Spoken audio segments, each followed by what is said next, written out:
American historiography after 1945. The call for reform, the New Left historians. Beginning in the 1960s, a series of changes affected the American position in the world, the structure of American society, and the American perspective on the past. The gradual turning of the Cold War into detente, or the non-Western world's assumption of a more active role, Europe's lessening dependence on America, the Vietnam War, the civil rights struggle on behalf of black Americans, and finally the various Watergate-related events around the presidency of Richard Nixon. Throughout that period of turmoil, the social fabric strained under great stress. The demands grew louder and more insistent for a radically new society and a commensurate rewriting of American history. The New Left historians, also known as revisionists or radical historians, attacked the established order and its views on the past, including that of progressive history. Walter Lefebvre challenged the whole of diplomatic history when he stipulated that the United States never pursued any other goal in foreign policy than an open-door policy for American capitalists. In that spirit, New Left historians revised the prevailing views on the Cold War. They denied that the Soviet Union's post-war behavior was aggressive and motivated by a desire for a communist conquest of the world. The Soviet Union was simply just concerned with its security when it built a cordon sanitaire of satellite nations on her western frontiers, while the United States was driven by a wish to build a capitalist world with an open door for American products and investments. Hence, only the Soviet Union needed to feel threatened during the late 1940s and the 1950s. American policies, on the other hand, were at best blunders or even more likely devious. A good many of the New Left historians were students or influenced by William A. Williams, whose work set the tone for the general reinterpretation of the American past by the New Left. Accordingly, to Williams, the abundance of free land made it unnecessary for Americans to tackle the job of building a nation of social harmony and justice. When free land ran out in the 1890s, exploitative policies simply turned toward outwards in various imperialistic ventures. This choice of expansion over necessary social reforms constituted the Great Evasion. Williams A. Williams, who called for policies with an inward look, explained America's outward thrust as capitalism's need to gain new markets. Once more, American foreign policy was seen as dominated by a radical open-door demand for American investment and goods. Yet despite the Marxist ring of that assertion, Williams saw no historical law prescribing such expansionism. He and other New Left historians, although they borrowed heavily from Karl Marx, have generally been unwilling to accept Marx's systematic framework. During the late 1960s, at the peak of the social unrest, when it seemed to some that American society was about to enter a revolutionary period, a group of New Left historians, disenchanted by what they considered the ineffective moderation of progressive history, set out to create a radical history as an instrument of total social transformation. They did so through a radicalization of progressive themes and goals. Charles Beard and his many followers had not hesitated to treat ideas as tools for building a just, democratic, and rational society. But with all their talk of economic motivation determining the shape of ideas, progressive historians also had maintained, somewhat paradoxically, that some ideas had autonomous and overriding power, such as progress, the rationality of the world, and the goodness of human beings. And progressive historians had affirmed all along methodological rigor and the efficacy of intellectual discourse. The New Left historians removed all optimistic hedging and moderation from the basic progressive position. Those among the New Left who strove with special fervor for a complete social change worried no longer about a balance between history's scientific status and its social emancipatory role. They transformed history into a consciousness-raising activity on behalf of the social revolution, which had replaced progressive reform as the ultimate aim. New Left historians bemoaned the discrepancy between the vigor with which progressive historians for decades had debunked elements of the American tradition and the cautious progressive aim of measured reform.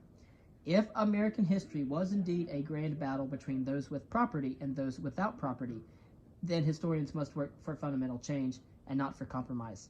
Since the future American society would differ radically from the American past, continuity would be broken, and it made little sense for historians to be reconcilers of the past, present, and future, whether by maintaining traditional views or by proclaiming the continuity of reform from populism to progressivism to the New Deal. Historiography in America as a contemplative or reformist enterprise must be replaced by revolutionary historiography on behalf of all disadvantaged groups, a historiography that will educate everyone concerning the erroneous ways of the past and help identify and destroy harmful institutional remnants in the present.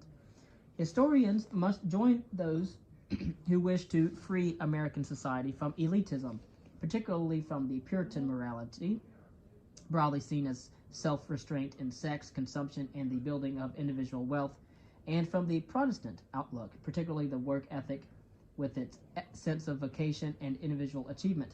Both were considered buttresses for the establishment, which had built a society of injustice dominated by WASPs, exploiters, racists, and agrarian values. In the American histories written by New Left historians, heroes turned into dark figures. Losers became heroes. The American Revolution was a stunted social revolution. The Constitution emerged as an iniquitous basic law. The pioneer appeared as a looter and killer. The Civil War failed to bring a new society. Reconstruction was a noble failure. The Progressive Era was really a triumph of conservatism. The New Deal deferred and betrayed true populism.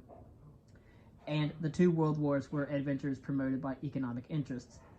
All the talk of an age of American innocence was nonsense. The debunking of American business, which progressive has begun, now reached its peak, when the role of pure evil fell to the business interests. Consensus historiography appeared as history written on behalf of the establishment that perpetrated exactly those myths, which need to be destroyed in the interest of perfect justice. Historians must completely abandon all pride in the American past, since only then will people see the basic injustices in American society. It did not matter that such a radical change of institutions and associated values would obliterate much of the American tradition. But of course, since one of the crusts of error, particularly economic exploitation and racism, would be broken, the proper and good order, though never clearly defined, would emerge. Yet the vast social changes of the 1960s and the 1970s have only partially worked in favor of and pleased the New Left. The phenomenal growth of individualism, skepticism, and relativism in that period ran counter not only to the affirmation of American traditional values, but also to the revolutionary spirit and action, which required dedication to the group and absolute faith in an authoritatively defined order. The New Left itself showed the mark of the new American mood in its lack of an organizational hierarchy and of clearly and systematically formulated goals. The unity of the New Left historians did not go beyond their criticisms and revolutionary appeals, however. Their historical works remained a spur to radical social action, an analysis of the revolutionary situation, and a revealer of social injustices, but it did not define the future. Among them were Gabriel Kokol, Christopher Lask, Jesse Lemishk, Walter Lefebvre, Stoughton Lind, and Howard Zinn. New Left historians also opposed most of America's outward projections as political and economic imperialism. They therefore condemned assertions of American power in the world, be it in the Cold War, Vietnam War, or Latin American affairs, etc. Marxist historians accused New Left historians of a superficial neo-idealism, because the latter, the neo-idealism, relied for the realization of their goals on appeals to individuals. The Marxist historians maintained that only Marxist theory yielded the proper historical perspective and basis for the restructuring of society. On their part, New Left historians hesitated to accept the strict economic determinism of Marxist theory of history, because although they stressed the economic interpretation of human life, they also celebrated individualism in all its forms and manifestations. Their revolution and the new order were expected to result from individual actions and to be in the interest of individuals. The New Left historians ended up rejecting the established historiography's discipline of evidence in the interest of history as a tool of social revolution and the Marxist discipline of a strict theory of history in the interest of individualism. Historians and the civil rights struggle. Beginning in the middle of the 1960s, two long-standing movements of emancipation began to prevail over social inertia and outright resistance, those of African Americans and those of women.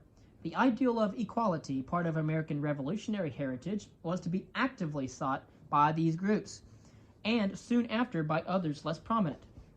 After the year 1945, the tension between the actuality of Afro-American life and the ideals of America became starkly visible when the war had been defined as one for democracy and against fascist racism. Gunnar Myrdal's The American Dilemma, published in 1944, had helped to put the focus on race relations, and so did the 20th century large-scale African-American migration northward, which changed the race problem from a seemingly regional issue to a national issue. In 1947, John Hope Franklin's From Slavery to Freedom began a new phase in Afro-American historiography, a series of books focused on slavery with the intent to have the image of victimization and suffering replace the Dunning-Phillips view of African-American life in the antebellum South. The activist aspect of the new historiography was a plea for remedy and equality in the present. In the 1950s, well-known works in that spirit came from Kenneth M. Stamp, Stanley M. Elkins, and C. Von Woodward. Carl Degler began the integration of Afro-American history into mainstream American history. From the beginning, there existed a tension between the goals to demonstrate the harmful effects of slavery and the one to show a viable and creative Afro-American culture. In the civil rights struggles of the 1960s and early 1970s, the primary focus in the literature of slavery shifted from victimhood to slaves' resistance to oppression.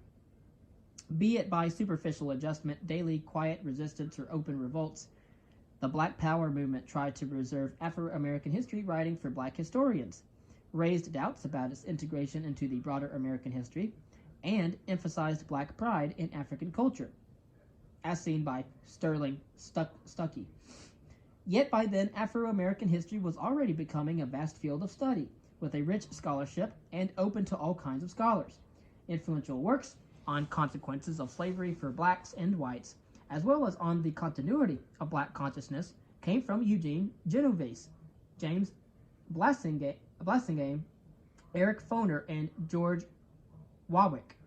Controversy resulted from Robert Fogel and Stanley Ingerman's Time on the Cross, The Economics of American Negro Slavery, published in 1974, which attempted to assess the quality of the slaves' lives in purely economic terms, refraining from all ethical judgments.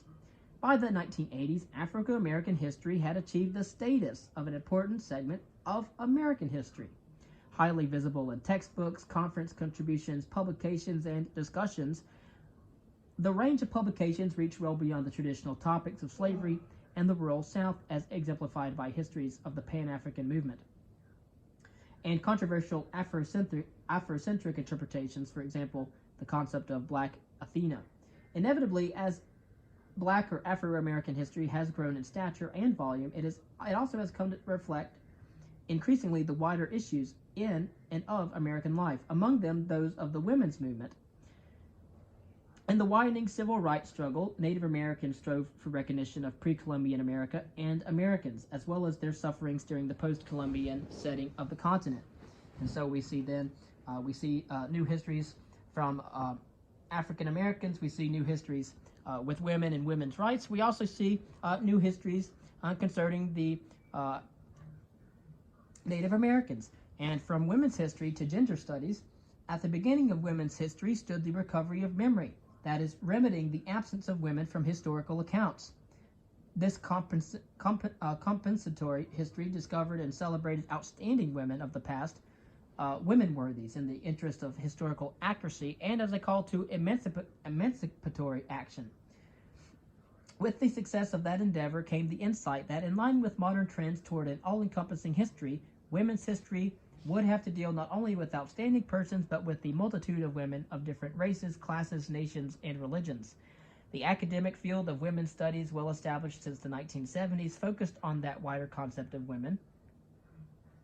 We see Nancy Cott, Linda Kerber, Gerda Lerner, Catherine K. Sklar, Carol Smith Rosenberg, Joan W. Scott, Barbara Welter.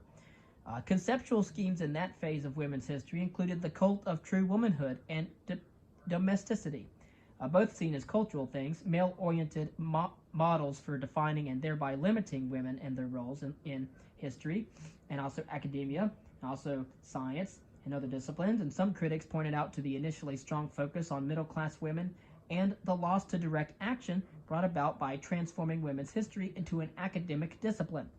A broader criticism referred to the tension connected with the attempt to integrate women's history into modern social history, the tension between the claim to be an important separate endeavor and the aim to demonstrate the commonality of all human experience. It produced calls for widening women's history to gender studies by Joan W. Scott, which explored not so much the role of women, but the more encompassing element of gender in history. The trend has been to detach all biological determination from the definition of women and to view male/female differences primarily, if not completely, as constructions or conventions in the past by primarily dominant men. And of course, that approach, it has been hoped, would integrate women's history more effectively into the whole of historiography and make it a more useful instrument in the struggle for women's rights and emancipation. By the 1980s, American history had developed into an encompassing enterprise with a still strong empiricist bent, while influences from abroad were stronger than ever before, especially from the Annals group. American history kept its own profile. Its interdisciplinary character was strengthened when ties to sociology, economics, and political science were added to those with anthropology, demography, and social psychology. The democratization of society came to be reflected in Histories from Below, for which oral history was both an important tool and a symbol.